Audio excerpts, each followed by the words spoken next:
Hello friends. Stock market outlook के इस video में हम आपके साथ चर्चा कर रहे हैं। जैसा पिछले हफ्ते के एनालिसिस में हमने कहा था कि हम सोमवार और मंगलवार की बात कर रहे हैं और बुधवार के लिए जो है अलग से चर्चा करेंगे, लेकिन बुधवार के लिए हम वीडियो शेयर नहीं कर पाए समय के अभाव के कारण।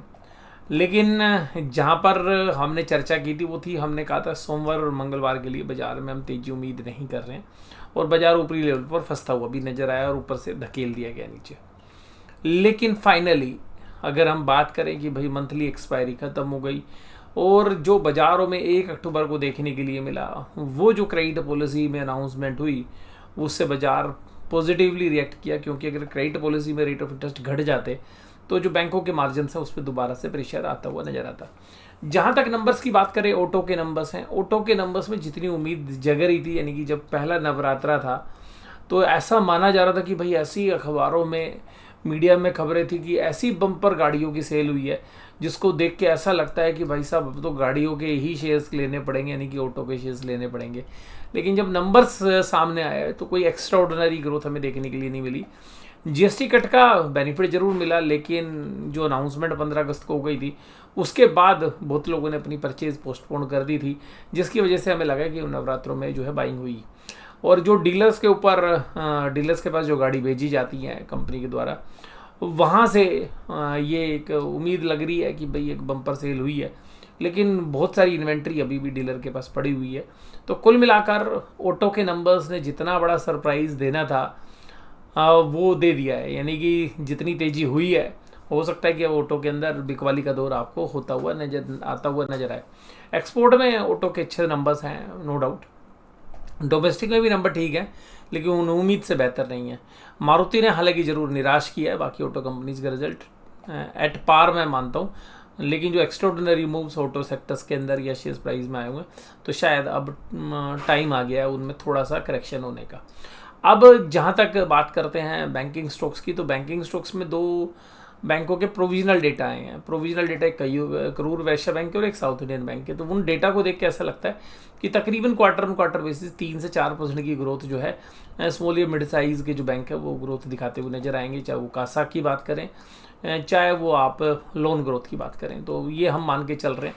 और उससे कहीं ज़्यादा जो चिंता की बात है वो जब हम साउथ इंडियन बैंक के प्रोविजंस देख रहे थे तो साउथ इंडियन बैंक के जो प्रोविजनल डेटा देख रहे थे तो वहाँ पर एक चीज़ थी कि उन्होंने एक बहुत बड़ा अमाउंट जो है लोन में बताया कि उन्होंने राइट ऑफ मारा है और इसी वजह से लोन ग्रोथ को जो है एडजस्ट किया है। तो ये एक चिंता जो है बैंकिंग स्टॉक्स में आपको देखने के लिए आगे आने वाले समय में मिलेगी।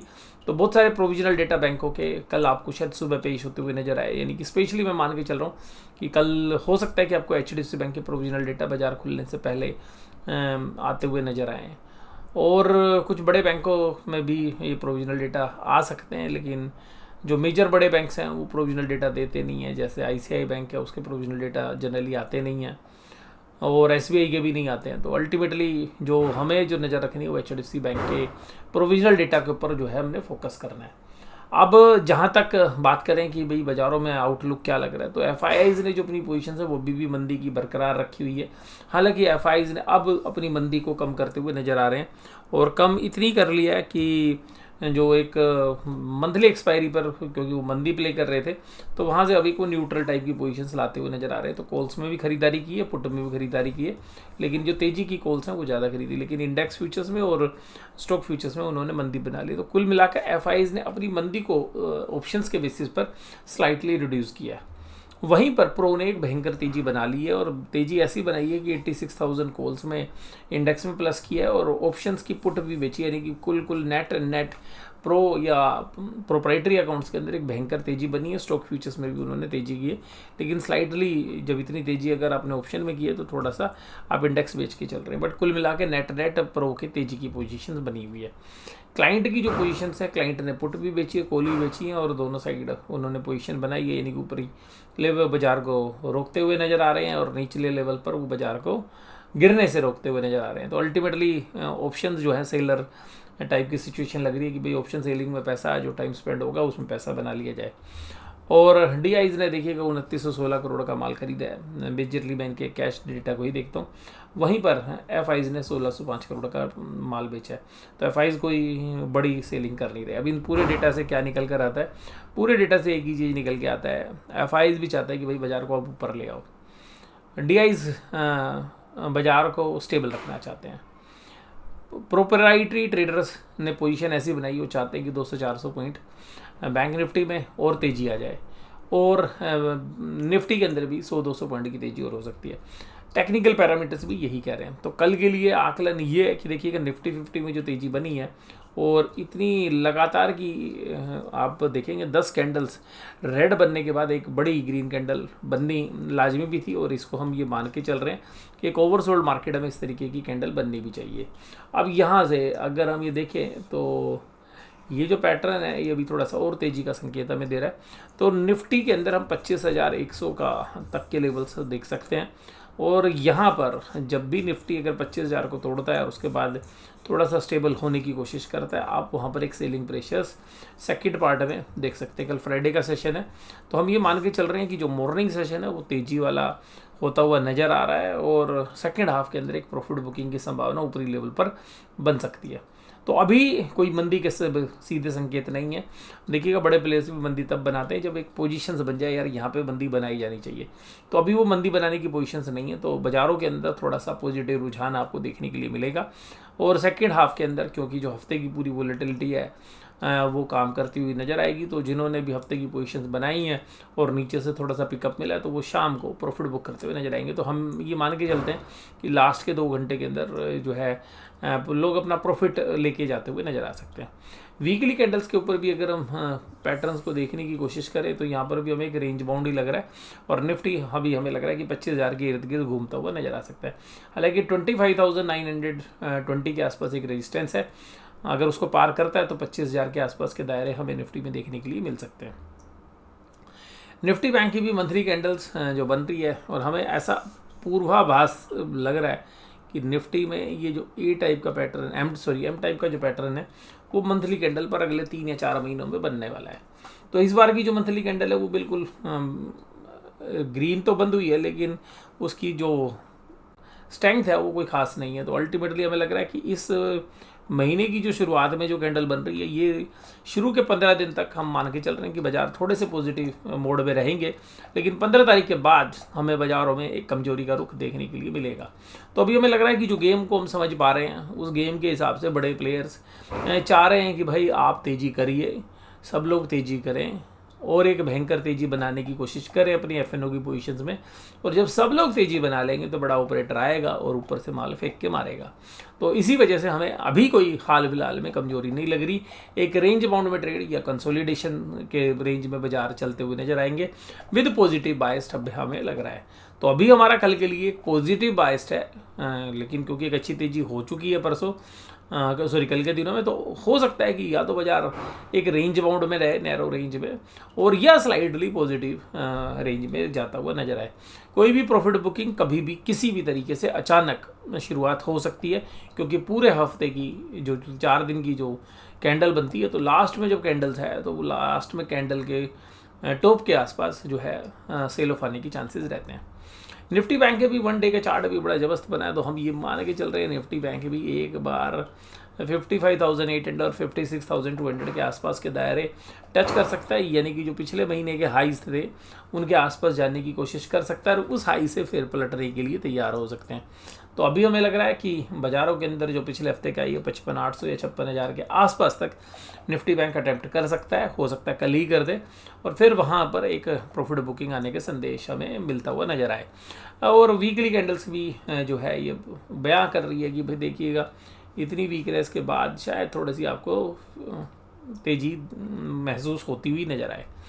निफ्टी बैंक के मंथली कैंडल्स में अभी कोई खास संकेत है नहीं। 2 कैंडल्स के बाद एक ग्रीन कैंडल बनी, और महीने की शुरुआत अभी जो हो रही है उसको देख के ऐसा लगता है कि महीने के अंत तक हो सकता है कि 53,000 या उसके आसपास तक 53,500 के आसपास तक बाज़ार जो है दोबारा से महीने के 15 तारीख के बाद दोबारा से नेगेटिवली रिएक्ट करते हुए नजर आए। पर बाजार अभी सभी लोगों को तेजी की पोजीशन बनाने के लिए प्रेरित कर रहा है, और जब वो हो जाएंगे तब देखेंगे। तो बड़ा प्लेयर ऑपरेटर तभी प्ले करता है बंदी के सौदे जब सब लोग तेजी खेल रहे होते हैं। अब यहाँ पर बात करें तो देखिए यूएस में शटडाउन की खबर है कि कुछ जो डिपार्टमेंट्स है वो फंड की कमी के साथ काम करते हुए नजर नहीं आएंगे।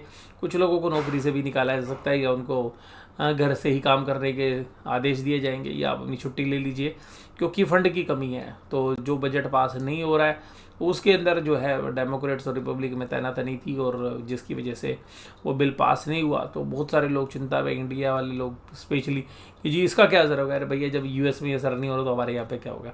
तो ये एक फॉर्मल चीज़ें हैं, तो कुछ खर्चे कुछ डिपार्टमेंट में नहीं हो रहे, तो ये बहुत बड़ा असर जो है यूएस में ही नहीं डाल रहा, तो हमारे यहाँ पे क्या डालेगा। उसके बाद अगर हम बात करें तो गोल्ड स्पोर्ट जो है इस पर नज़र रखनी चाहिए। गोल्ड के अंदर आज फिर एक तेज़ी बनी हुई है भयंकर, और ये भी संकेत दे रहा है जब तक भैया गोल्ड और सिल्वर में तेज़ी बरकरार रहेगी तब तक इक्विटी में पॉजिटिव रुझान देखने के लिए आपको शायद ज़्यादा ना मिले। और ये चीज़ अब हमें इंडिया में भी देखने के लिए मिल रही है। इंडिया के अंदर भी इन्वेस्टर का जो माइंड सेट हो रहा है वो कह रहा भैया छोड़ो इक्विटी, अब भैया थोड़ा गोल्ड में पैसा लगाते हैं या सिल्वर में पैसा लगाते हैं। और इवन जो बैंक की एफडी हैं वो भी प्री मैच्योरिटी के बाद जो है पैसा गोल्ड और सिल्वर में आ रहा है, और गोल्ड और सिल्वर में जो है पॉजिटिव रुझान बन रहा है। इसके अलावा जो इक्विटी के अंदर भी जो म्यूचुअल फंड्स की सिप जा रही हैं, बहुत सारी सिप जो है वो कन्वर्ट हो रही हैं गोल्ड या सिल्वर की ETF के अंदर, या जो मल्टी एसेट्स फंड्स हैं उनकी तरफ। तो अल्टीमेटली इक्विटी के लिए अभी शायद एक बहुत तेज़ी का भी रुख जो है इंडिया में शायद नहीं है। एक टेक्निकल बाउंस के लिए हम मान रहे हैं कि अभी जो निफ्टी में है, बैंक निफ्टी में टेक्निकल बाउंस आता हुआ आपको नजर आए, और सिल्वर के अंदर भी एक भयंकर तेज़ी बनी हुई है, और हम ये मान के चल रहे हैं कि शायद ये भी कंटिन्यू रह सकती है। इसके बाद अगर निफ्टी बैंक की पुट कॉल रेशियो देखें तो वो 1.1 पे हो गई है। जनरली 1.25 के आसपास तक जो है एक प्रॉफिट बुकिंग आ जाती है, और ये तभी बनती है जब थोड़ी सी तेज़ी होगी। तो अगर 400-500 पॉइंट की तेज़ी निफ्टी बैंक में हो गई तो कल ये रेशियो बन भी जाएगी, तो वहाँ से फिर प्रॉफिट बुकिंग के संकेत इंट्राडे बेसिस पर आते हुए नजर आ सकते हैं। सिमिलरली 1.23 जो है निफ्टी 50 के अंदर है, तो निफ्टी 50 भी हो सकता है कि एक पॉजिटिव शुरुआत आपको दे, लेकिन उन लेवल्स पर टिकना थोड़ा सा मुश्किल है। और उन लेवल्स के ऊपर जब बाजार यहाँ से 0.5% या 1% की तेज़ी निफ्टी और निफ्टी बैंक दिखाएंगे तो वहाँ से एक प्रॉफिट बुकिंग बनने का संदेश आपको आता हुआ नजर आए। इसके अलावा अगर हम चर्चा करें आपके साथ, तो ये जो चर्चा है इसमें हमारा जो है बायस्ड हो सकता है, क्योंकि हमारी FNO के अंदर तेजी मंदी दोनों पोजीशंस बनी होती है, और हम ये मान के चल रहे हैं कि बाज़ारों में अभी थोड़ा समय के लिए तेज़ी हो सकती है, और बाज़ार जब ओवरसोल्ड थे तो एक रिकवरी के मोड में बाज़ार आते हुए नजर आएंगे। वो रिकवरी कितनी होती है उस पर थोड़ा सा डाउट है। तो अभी हमें लगता है कि रिकवरी कोई बहुत भयंकर नहीं होने वाली अभी तो हाल फिलहाल। तो कल के लिए हमें लग रहा है कि एक पुल बैक आ सकता है, लेकिन सेकेंड हाफ के अंदर वो पुल बैक कितना सस्टेन करता है, वो पूरी तेज़ी होल्ड करती है नहीं करती है देखने वाली बात है। बट हमें लगता है कि जितनी भी तेज़ी दिन भर में होगी वो शाम को एक बार जो है कूल ऑफ होती हुई नज़र आनी चाहिए। तो हम कोई बहुत कल भयंकर मंदी की बात नहीं कर रहे, या तो कल न्यूट्रल ट्रेड रहेगा या सेल ऑन राइज होगा इंट्राडे बेसिस पर। पोजिशनली अभी हमें लग रहा है कि शायद स्लाइटली तेज़ी रहती हुई नज़र आएगी, और बैंकों के जो प्रोविजनल डेटा हैं उन पर जो है आप नज़र बना के रखिएगा। GST की कलेक्शन भी अच्छी हुई है, तो GST के डेटा भी अच्छे हैं, तो न्यूज़ पॉजिटिव है। लेकिन मुझे लग रहा है कि ऑटो में शायद प्रॉफिट बुकिंग हो सकती है। जितनी आप उम्मीद कर रहे थे कि भाई ऑटो के जितने दमदार नंबर आएंगे उतने दमदार नहीं आए हैं।